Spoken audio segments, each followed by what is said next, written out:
తెలంగాణ ప్రజలకు నమస్కారం. ఈరోజు డైవర్షన్ పాలిటిక్స్ విధంగా తెలంగాణ రాజకీయాలు నడుస్తూ ఉన్నాయి. మరి ఉన్నట్టుండి ఒకటేసారి కల్వకుంట్ల కవిత మరి దీక్ష చేయడం, మా నాయనకు కాళేశ్వరం పైన నోటీస్ ఇస్తారా అని చెప్పి దీక్ష కూడా కూర్చోవడం, ఒక ఉత్తరం రాయడం, మళ్ళీ ఆమెను సోషల్ మీడియాలో వైఎస్ రాజశేఖర రెడ్డి గారి కుమార్తె వైఎస్ షర్మిల గారితో పోలవడం, ఇది చాలా విడ్డూరంగా ఉన్నది. వైఎస్ షర్మిల గారు వైఎస్ రాజశేఖర రెడ్డి గారి మరణానంతరం బయట కనబడ్డది. అది కూడా ఎప్పుడు వైఎస్ జగన్మోహన్ రెడ్డి గారు అరెస్ట్ అయి జైలుకు పోయిన తర్వాత. ఈమె దాదాపు ప్రపంచంలో ఒక రికార్డు బ్రేక్ అనుకుంటా 3000 కిలోమీటర్లు నడిచింది అన్న కోసం. అన్నను గద్దెనెక్కియడానికి జైల్లో ఉంటే 3000 కిలోమీటర్లు నడిచింది. ఆయన భార్య నడవలేదు, లేకుంటే ఇంకెవరో నడవలేదు, చెల్లె నడిచింది.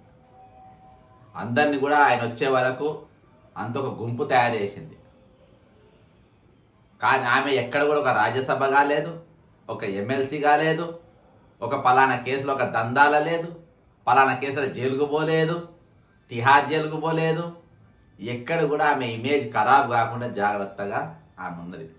పదవి ఇవ్వకుండా కూడా ఐదు సంవత్సరాలు అన్న ముఖ్యమంత్రి ఉంటే ఏ రోజు కూడా నాకు పదవి కావాలని చెప్పి ఆకాంక్షతో ఏ రోజుగా ముందుకు పోలేదు. త్యాగం.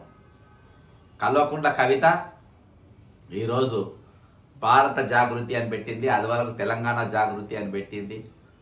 దాని తర్వాత ఏమేమి జరిగిందో అందరికీ తెలుసు. 2016 పేపర్ లీకేజ్లా ఆమె పాత్ర ఉన్నది. వైస్ ఛాన్సలర్ నియామకాలు ఆమె పాత్ర ఉన్నది. అక్రమంగా ఆస్తుల విషయంలోనే ఫోటోలు సహా, సర్వే నంబర్ సహా, ఆధారాలు సహా మీ గతంలో చూపించిన. అంతేకాకుండా అక్రమ ఆస్తులలో ఏమనున్నది, దందాలు ఉన్నది. లాస్ట్లో తెలంగాణలో అమ్ముకున్న సారా సరిపోదని ఏకంగా రాజధానిలో పోయి దుకాణం తెలిసింది. బీరు బ్రాండీ దుకాణం. ఎక్కడైతే రాష్ట్రపతి ఉంటాడో, ప్రధానమంత్రి ఉంటాడో, హోంమంత్రి ఉంటాడో, ఆర్మీ నేవీ ఎయిర్పోర్ట్ చీఫ్లు ఉంటారో, అక్కడిని అన్ని హెడ్ క్వార్టర్స్ ఎక్కడైతే ఉంటాయో ఏకంగా రాజధానిలోనే దుకాణం పెట్టి పడేసింది. ఈమె చేయబట్టి కేజ్రీవాల్ కూడా జైలుకు పోయిండు. ఈమె చేయబట్టి బీఆర్ఎస్ పార్టీకి పతనం అయిపోయింది. ఇక్కడ షర్మిల వల్ల ఒక పార్టీ నిలబడ్డది, అధికారంలోకి వచ్చింది. కానీ ఈమె వల్ల ఒక పార్టీ కూలిపోయింది. ఇప్పుడు ఒక అన్న మీద ఒక కాలు పెట్టింది, నాయన మీద ఒక కాలు పెట్టి ఇక లేచి నిలబడ్డది. కేసీఆర్ గారికి సపోర్ట్గా నిలబడ్డట్టు. వాళ్ళు బతుకుండగానే, తండ్రి బతుకుండగానే ఈరోజు ఈమె సొంత డైరెక్షన్లో, అన్న డైరెక్షన్లో పడి పార్టీ పనిచేస్తే ఒకవేళ ఈమె తిరగబడ్డా, పోరాడినా ప్రతి దానికి ఒక అర్థం ఉన్నది. ఇక్కడ అర్థం లేదు. ఎంపీ ఎంజాయ్ ఎమ్మెల్సీ ఎంజాయ్ చేస్తావు, ఎంపీ ఎంజాయ్ చేస్తావు, సెటిల్మెంట్ చేస్తావు. నీ వల్ల రాజీవ్ రూఢి అని 2014లో ఎన్నుకోబడ్డ కేంద్ర మంత్రి, ఆయన మంత్రి పదవి పోగొట్టుకున్నాడు. ఎందుకు? నీ జాగృతికి స్కిల్ డెవలప్మెంట్ ప్రోగ్రాంలు ఇవ్వడం వల్ల ఆయన పదవే కోల్పోయాడు. కాబట్టి ఈరోజు వీళ్ళిద్దరి పోలవడం అనేది చాలా విచిత్రంగా ఉన్నది. నాకెందుకు వీడియో గుర్తొచ్చిందంటే, నిన్న దినాన భువనగిరిలో మాట్లాడుకుంటా రేవంత్ రెడ్డి గారు ఈమె పేరు ఉత్కారించిండు. బిడ్డొకరికి తండ్రికి నోటీస్ ఇస్తే జైలుకు పంపుతావా అది అని చేసుకుంటా కుమార్తె పేరు తీసిండు. అంటే అంత పెద్ద బహిరంగ సభలో ఈమె ఏంటిదని చెప్పి నువ్వు పేరు తీసినావు? ఎందుకంటే ఈమె వెనుక ఉండి ఉత్తరం రాపిస్తుట్లా కానీ, లేకుంటే ఈమె వెనుక ఉండి రాజకీయాలు నడిపించడం కానీ రేవంత్ రెడ్డి ముఖ్యమైన పాత్ర ఉన్నది. రేవంత్ రెడ్డి పాత్ర ఎందుకుంది అని అంటే, వీరిద్దరు అడికోర్ ఇన్ఫ్రాస్ట్రక్చర్ల కంపెనీ పార్ట్నర్స్. వీళ్ళిద్దరు పార్ట్నర్షిప్ తోని ఆ రోజు వ్యాపారం స్టార్ట్ చేసారు వీళ్ళు.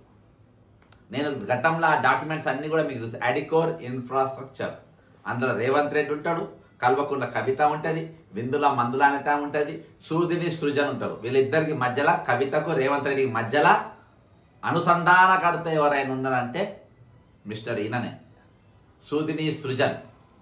వీళ్ళందరూ ఉంటారు. వీళ్ళందరూ కలిసి ఒక మాఫియా లెక్క పనిచేసారు. వీళ్ళందరూ కలిసి ఒక మాఫియా ఈరోజు రాష్ట్రంలో నెలకొన్నది. కాబట్టి ఈమె అన్నను నిలబెట్టిన ఆమె, ఈమె అన్నను కాదు కుటుంబాన్ని పలగొట్టిన ఆమె, ఈమె ఒక పార్టీని నిలబెట్టిన ఆమె, ఈమె ఒక పార్టీని తీసుకుపోయి ఢిల్లీ నడివీధులలో సారా బీరు అమ్మినట్టుగా ఈమె పార్టీని కూడా అమ్మి పడేసిన ఆమె. ఈరోజు ఇటువంటి వాళ్ళు రాజకీయాల్లో ఉండడం దురదృష్టం. ఇసోంటోళ్ళు రాజకీయాలు ఉండడం అనేది ఒక హుందాతనానికి లేకుంటే ఒక త్యాగశీలనకు ఇవన్నీ కూడా ఒక మారుపేరు. కాబట్టి ఇవన్నీ కూడా బేరీ చేసుకోవాల్సిన అవసరం ఉన్నది. ఈ ఇద్దరికి వీళ్ళిద్దరికి నగ్గకు నాగలోకానికి ఈరోజు రాక్షసికి దేవతలకు ఉన్నంత తేడా వీళ్ళిద్దరి మధ్యలో ఉందని చెప్పి తెలియజేసుకుంటున్నా. అంతేకాకుండా ఈరోజు వీళ్ళిద్దరిని పోల్చుడు బంద్ చేయాలి. ఈరోజు ఇసోంటోళ్ళని పోలవడానికి కరెక్ట్ కాదు. కాబట్టి ఈమె ఎక్కడ కూడా ఏ అవినీతిలో కానీ ఏ పైరవులో కానీ ఎవరికి పదవులు ఇప్పించడంలో కానీ ఎవరికి టికెట్లు ఇప్పించడం కానీ ఎక్కడ కూడా ఈమె ప్రస్తావన రాలేదు, ఈమె పేరు రాలేదు. అధికారంకి వచ్చినాక ఈమె అవతల పడేసాం. కానీ అధికారం 10 సంవత్సరాలు రాష్ట్రాన్ని పీక్క తిన్న రాక్షసి కల్వకుంట్ల కవి. అందుకే ఈమెకు నేను ఇంకో పేరు కూడా తెలంగాణ శశికళ అని. ఈ భారతదేశంలో తమిళనాడు శశికళ కంటే ఆమె కొద్దిగాని ఈమె మాత్రం జుట్లకెళ్ళి వెళ్ళిన శశికళ తెలంగాణ శశికళ. కాబట్టి తెలంగాణ ప్రజల ముందుకు చైతన్యవంతులు చేయాలని ఇసోంటోళ్ళ రాజకీయంగా ఇసోంటోళ్ళని కానీ రేవంత్ రెడ్డి అసోంటోళ్ళని కానీ రాజకీయాలకు వస్తే రాష్ట్రాన్ని భ్రష్టు పట్టిస్తారని చెప్పి తెలంగాణ ప్రజలు తెలియజేసుకుంటూ సెలవు తీసుకుంటున్నా. జై తెలంగాణ, అమరవీరులకు జోహార్.